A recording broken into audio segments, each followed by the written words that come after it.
स्वतःच्या पसंतीची मुलगी मिळते कुठलेही कष्ट न करता, आई नानांना आवडेल अशी, स्वतःला आवडेल अशी, नाही का? मला नाही आवडली ती. का? तिच्यात काय वाईट आहे?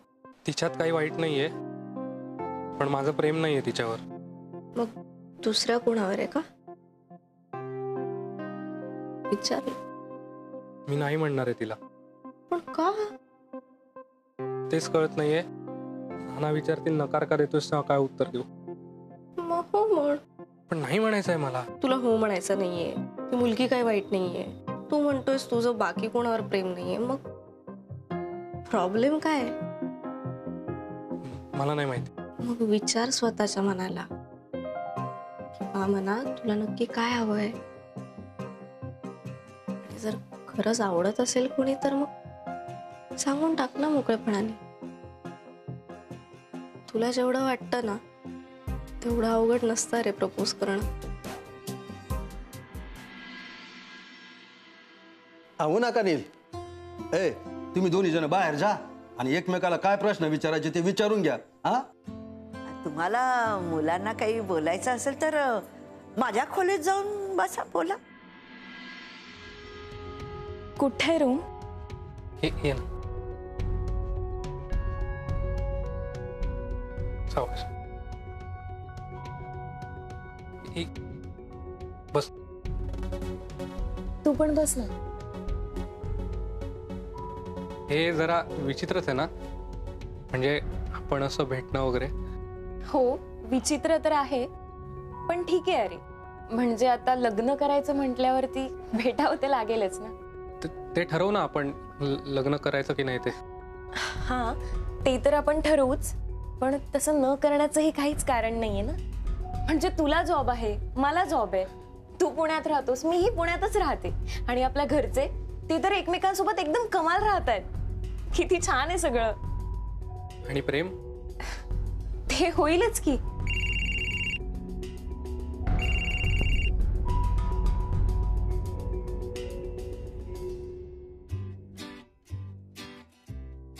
कोणाचा फोन आहे? माझ्या आधीच्या बॉयफ्रेंडचा आहे. काय? म्हणजे त्याला कळलं असेल की आज माझा बघण्याचा कार्यक्रम आहे म्हणून तो असा वेड्यासारखा वागतोय. त्याला असे झटके येत असतात अधूनमधून. जाऊ दे. तुला बॉयफ्रेंड होता? हो, पण आता असं काही नाही आमच्यात. का ब्रेकअप झालं? हो, मला की नाही एक वेगळाच मुलगा आवडायचा. काय? हो, आणि त्याला मी कधी आवडलेच नाही. अरे आणि हा जो मुलगा आहे ना तो सतत माझा मागे मागे मागे मागे करायचा. म्हटलं कोणी नसण्यापेक्षा हे बरं आहे की. हा, तू मनाला लावून घेऊ नकोस. आपण बाहेर जाऊया. अरे थांब ना, म्हणजे अजून काहीच बोलणं झालं नाही. तुम्हाला बोलवलंय. कोणी बोलवलंय? त्यांना एक 10 मिनिटं द्यायला सांग ना. नाही नको. कशाला? झालंय ना आपलं बोलून. जाऊया आपण.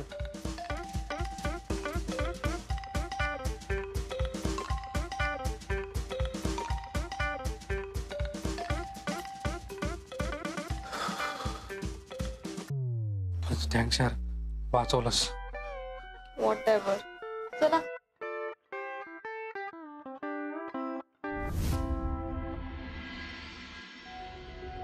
मग काय उत्तरा? पसंत आहे का मुलगा? जा शिरा घेऊन ये, शिरा घेऊन या. आपण केलाय. तुम्हाला सांगते आमच्या वाड्याचा पायगुण आहे बरं का. अहो नीले बी विचारा ना. त्याला काय विचारायचं? त्याला तर असनच ना पोरगी पसंत. त्याला कसं लाखात एक आणलंय मग. हा,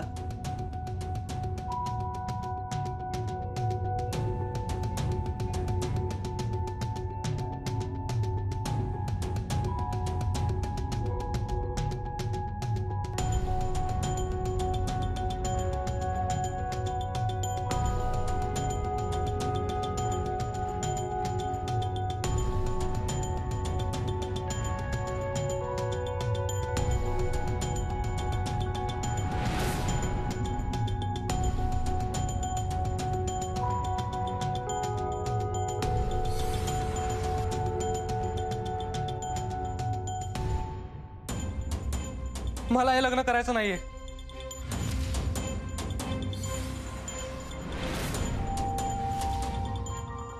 काय रे नील, का बरं पोरगी पसंत नाही तुले? हा, नाना मी ते आत्ता नाही सांगू शकणार, पण मला हे लग्न नाही करायचं. ठीक आहे, जशी यांची मर्जी. शेवटी या योगायोगाच्या गोष्टी आहेत, गाठीवरच बांधल्या असतात. हो पण ते तुमच्या पोरीकडे बघा ना जरा, किती चेहरा पडायला तिचा.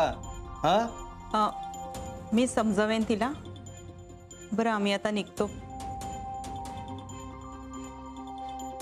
बरं.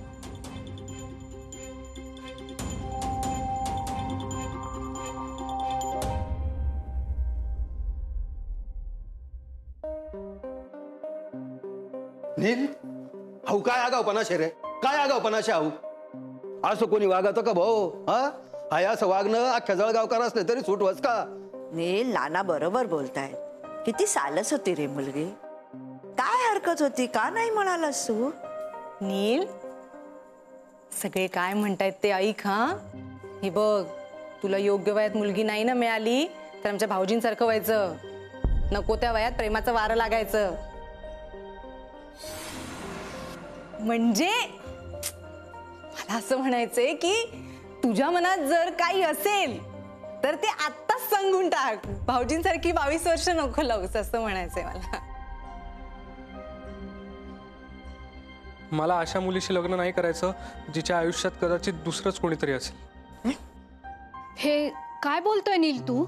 आई, आम्ही आत्ता खोलीत असताना तिला फोनवर फोन येत होते. अरे काही काम ना असते त्या. मलाही असंच वाटलं नाना, पण तीच म्हणाली तिच्या एक्स बॉयफ्रेंडचा फोन होता म्हणून. म्हणजे जुना प्रियकर. अरे बाप रे, काय सांगी राय ना तू? आणि तिचं त्या जुन्या प्रियकरावर नाही तर तिसऱ्याच कोणावर तरी प्रेम होतं. अगो बाई, मुलगी किती सालस दिसत होती. बघा माई मावशी, जसं दिसतं तसं नसतं. हेच सांगत होते मी तुम्हाला. शहरातल्या मुली वाईट आणि खेडेगावातल्या मुली चांगल्या असं काही नसतं. आता ही नीलची मैत्रीण राधा किती चांगली आहे सांगा बरं. हाय बाकी एकदम बरोबर बोललात हा तुम्ही. मावशी, जे व्हाईन ते व्हाईन, पण तुमला भेटीस ना आम्हाला बरं वाटलं बरं का. चला चला मावशे, येस बरं का आम्ही. हा, राहू द्या असू दे. या आमच्या जळगावला कधी. हा, वाट पाहतो तुमची. चला. नमस्कार करते.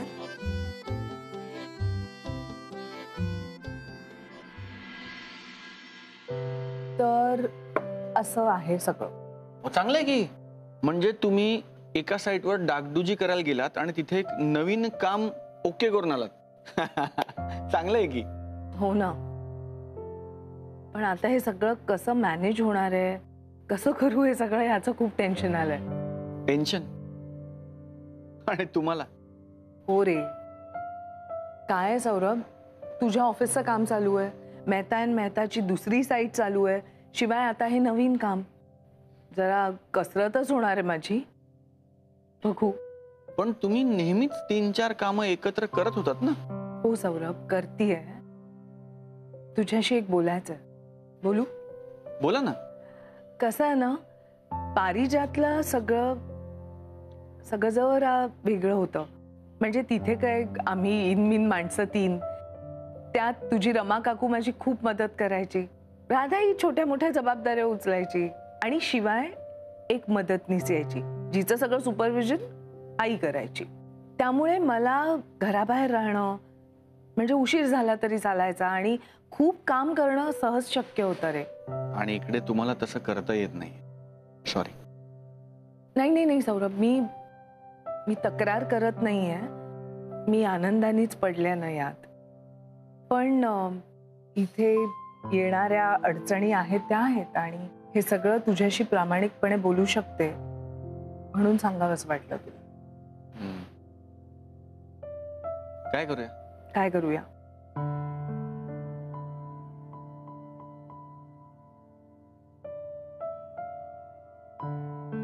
तुम्ही तोच विचार करताय जो मी करतोय? कदाचित हो, पण ते कसं शक्य आहे?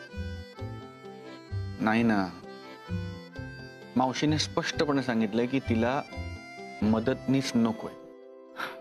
इनफॅक्ट माई मावशी हेही म्हणाली की घरावर घरातल्या बाईचाच हात फिरायला हवा, बाहेरच्या व्यक्तीचा नाही. हा, मग आता तिला पटवायचा प्रयत्न करूया. उत्तम कल्पना आहे, नक्की करा. तू कर. मी म्हणजे हे काम तुम्ही मला करायला सांगताय? अरे हे खूप सोपं आहे. आणि आपण एक काम करूया, आपण ना हे काम वाटून घेऊया. म्हणजे काय आहे, मी आसपास चौकशी करते आणि एखादी मदतनीस आहे का हे बघते. हे पण खूप अवघड आहे खरं तर. तू माई मावशीशी बोल, आधी एका दिवसाची ट्रायल घेऊ. जमलं तर बघू, नाही जमलं तर मग करू काहीतरी. म्हणजे तुम्ही सोपं काम मला करायला सांगता? तुझ्यासाठी काहीच अवघड नाहीये.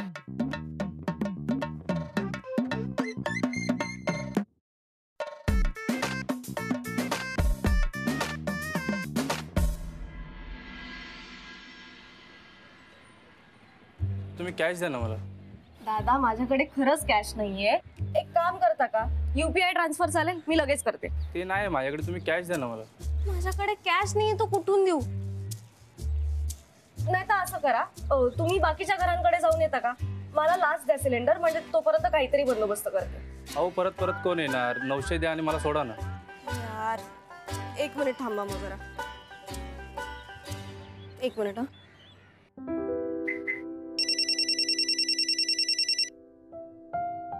बोल राधे. मम्मा कुठेस तू? मला ऑफिसला जायला निघाले. अगं सिलेंडर वाला आलाय आणि त्याला कॅश हवी. आता नाहीये माझ्याकडे तर काय करू? अगं आजीकडून घे, मी यायची काय गरज आहे? दोन्ही आज्या बाहेर गेल्यात मम्मा, आणि हा आजच गेले कुठे माहिती होतं मला. बरं थांब जरा, मी बघते काय करायचं ते. हा प्लीज लवकर ये ना, तो अजिबातच थांबत नाहीये. हा मग केवढ्या डिलिव्हरी आहेत मला? मान्य दादा, 1 मिनिट. काय झालं? मम्मा नील आलाय ग. नील आलाय? अहो काय झालं? हो नील आलाय. अहो बघा ना, 10 मिनिटं झाली, पैसेच देत नाही. मी इकडेच उभा आहे. किती द्यायचं? 900. हा मम्मा तुला नाही, त्याच्याशी बोलते, 1 मिनिट होल्ड कर. हा असा काय हा मुलगा इथे वाड्यावर यायचं सोडून तिथे पारिजातवर काय करतोय? ठीक आहे. तू वाड्यात का नाही गेला? या पत्त्यावर बुक केला ना सिलेंडर. मला नाही हो गेला. ये अगं सवय नाही आलो. वेडा आहे का काय? म्हणजे वाड्यावर यायचं सोडून तिकडे बंगल्यावर कसा काय गेला? त्याच्या मॅडम इकडे आहेत ना वाड्यावर. असं काय मग बंगल्यात की वाड्यावर नाही तर तो डायरेक्ट बंगल्यावर गेला? तुमचं चालून दे, मी जाऊ का? हा ओके थँक्यू. तुमचं चालू दे, हवं तर फोन कॉल करा, मी पण जाऊ का? थांब ना मम्मा, ऐक त्यांनी दिलेत पैसे, नंतर बोलते. बरं बाय. हा बाय. मम्मा कडून घे पैसे. अगं असं दरडावून काय सांगतेस? उलट तू मला थँक्स म्हणायला पाहिजे, मी वाचवलं तुला. थँक्स. ते बघ मला एकदा वाचवलंयस तू, एवढं काहीच भारी वाटून घ्यायची गरज नाहीये. एकदा? अगं किती वेळा वाचवलंय आठव. फाईन. चहा घेणार? थँक्स म्हणण्याची तुझी अशी पद्धत आहे का, चहा वगैरे विचारणं? तसं समज. ये यार.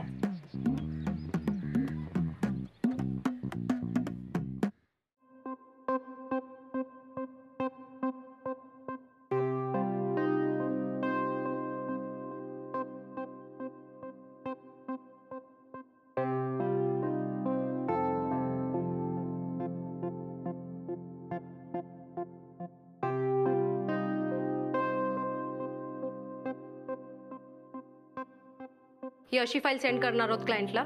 पण मॅम मी स्वतःही फाईल चेक केले, यात काही चुकीचं नाहीये.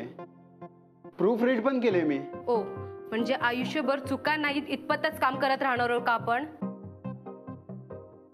त्याच्या पुढचा विचार केलायत का? मला काटावर पास होणारी माणसं अजिबात आवडत नाही. पहिली येणारी माणसं आवडतात. आणि पहिलं येण्यासाठी नुसतं 8 तास खुर्चीवर बसून पुरत नाही, त्यासाठी मन लावून जीव ओतून काम करावं लागतं. पण मॅम क्लायंटचं बजेट इतकं कमी आहे की त्यांच्यासाठी या दर्जाचे काम ठीक आहे ना? एक्सक्यूज मी, आपला कामाचा दर्जा आपण ठरवायचा असतो. बेनिफिटचा विचार करून काम करत राहिला तर कधीच प्रगती नाही होणार आहे. हे बघा, त्या प्लेट्स, ते स्पून, हे सगळं कटलरी बघताय? हे साधं ऑफिस आहे, हॉटेल नाहीये. नुसतं आणून टेबलावर ठेवलं असतं तरी चाललं असता, पण ज्याने आणून ठेवलंय त्यांनी किती मन लावून कामं केलंय. हे असं काम बघितल्यावर लंच ब्रेक हा फक्त पोट भरण्यासाठी उरत नाही. लंच ब्रेक हा कामातून ब्रेक मिळाल्यासारखं वाटतं. जेवायची ड्युटी करावीशी वाटत नाही, जेवायची इच्छा निर्माण होते. आणि हे सगळं केलंय सचिनने. गेल्या कित्येक मिनिट तो हा डाग काढायचा प्रयत्न करतोय. त्यालाही माहिती ते पुसला जाणार नाहीये, पण तो प्रयत्न करतोय. काय मिळणार आहे त्याला? इन्क्रीमेंट मध्ये हाईप, प्रमोशन? फक्त समाधान मिळणार आहे. आणि आपल्या कामावर आपण प्रेम केला तर इतर माणसं आपल्या कामावर प्रेम करतील, हे विसरू नका. Got it? Yes ma'am. Yes ma'am.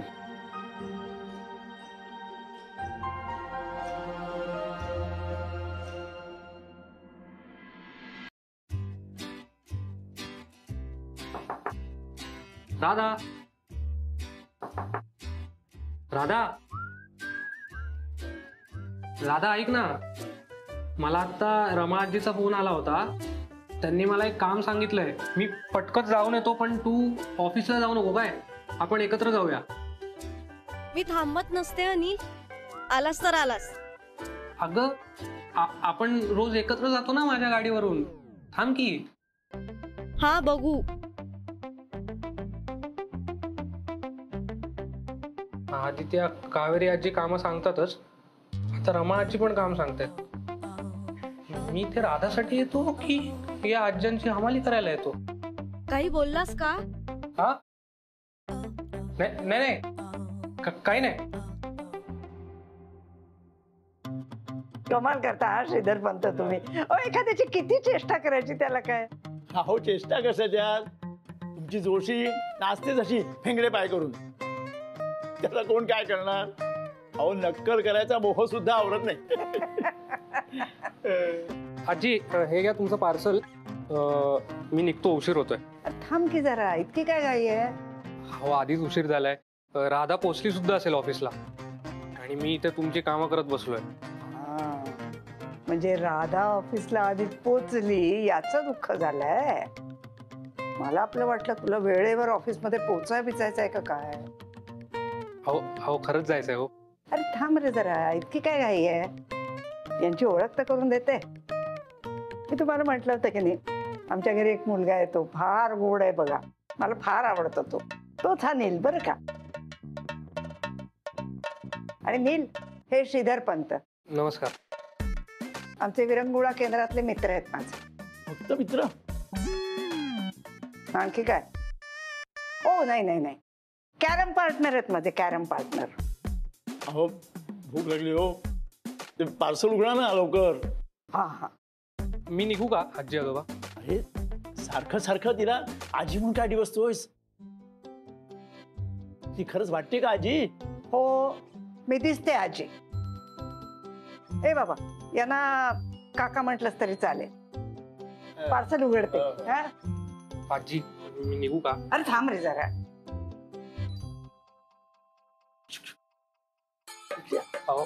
अरे ये रे, बस बस. अरे कधीपासून ओळखतोस रे तू यांना? आठवत नाही. अरे आठवत कसं नाही तुला? मला सांग, कशा आहेत रे त्या? ऐका ना, मला आता काहीच सुचत नाही हो. अरे आमच्या विरंगुळा केंद्राच्या लीडर आहेत त्या. काय मस्त भाषण करतात, गेम्स पण घेतात. काय छान पर्सनॅलिटी. हा बघत राहावंसं वाटतं. पण खऱ्याच तशाच आहेत ना त्या रे? तुम्ही ओळखता ना एवढे, मग तुम्हीच ठरवा ना, मला का विचारताय? मला इथे काय बोलतला आंटी? इतना मुश्किल से तो आपका छाटा बुलाया था. अरे मोठ्यांचे धपाटे म्हणजे संस्कारच असतात रे, चालायचं. असं कसं? अरे केवढं बोलला होतं तुम्ही मला? कारण तू तेव्हा लग्नाशिवाय माझ्या नातीबरोबर राहायच्या गोष्टी करत होतास. हो तेव्हा बोलला असेल मी, पण आता मी चेंज झालोय. मला पप्पाचं पटलंय. मला डायरेक्ट शादीच करायची. हे लिव्ह इन वगैरे ना गया सब भाड में. मला वाटलंच होतं तुला उपरती झाली असणार ते, म्हणूनच मी तुला मदत करायला आले. तुम्ही काय हेल्प करणार माझी? तुझं राधावर प्रेम आहे ना? हो. मग मी तुम्हा दोघांचं लग्न लावून देईन. आंटी शुअर ना? तुम्ही गुगली नाही टाकत आहे ना? नाहीतर मला इथे गोड गोड बोलून फसवाल तर परत चाटा मारेल. नाही रे, ते मारलं तेव्हा परिस्थिती वेगळी होती. तर की राधाची लग्न म्हणजे ती तिच्या आईवरही जाणार नाही आणि तुलाही तुझं प्रेम मिळेल. मी सांगते ते ऐक, त्यातच तुझं भलं आहे.